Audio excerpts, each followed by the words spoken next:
Now, as you begin to see these things happen, what you have to understand is that it takes time for things to be fulfilled in Scripture, right? It doesn't just happen overnight. It just, overnight, they don't just turn a switch and say, oh, let's just invade Israel. No, we're going to notice buildup. There's going to be things preparation that's being made that's kind of getting the stage ready, and we're seeing that happen right now.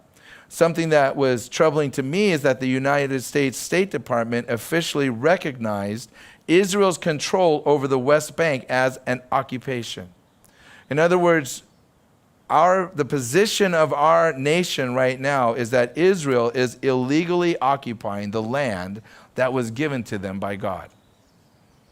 They are illegally occupying it. And now the U.S. is back to providing aid to the Palestinians and pushing for a two-state solution, dividing the land of Israel. Now you say, well, what's the big deal about all that? Who cares? That's over there. That doesn't really bother me. Well, for one, you should know that your tax money is going to funding terrorism against Israel. You should know that, you know. But he was such a nice guy. He's just like a big grandpa. But more importantly, this is very dangerous ground for the United States because Joel prophesies something. And we need to listen to this. It says in Joel 3, verse 2, I will also gather all nations and bring them down to the valley of Jehoshaphat, and I will enter into judgment with them there on account of my people, my heritage Israel, whom they have scattered among the nations. They have also divided up my land. They have divided up my land.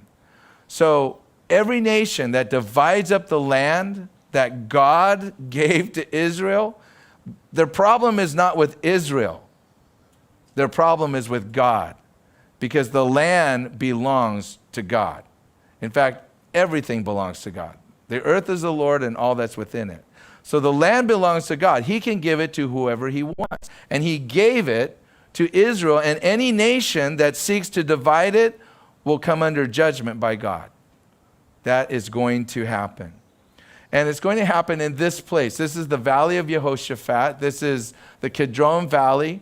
We're looking up towards the city of Jerusalem on one side. On the other side is the Mount of Olives. It's in this valley that they say when Jesus returns and he speaks a word and destroys the forces of the Antichrist, it says the blood will be so deep, it'll go up to a horse's bridle. You know, that means about 250,000 people will die in order for that much blood to be spilt to be able to accomplish that. And that's going to happen here in this valley. It's a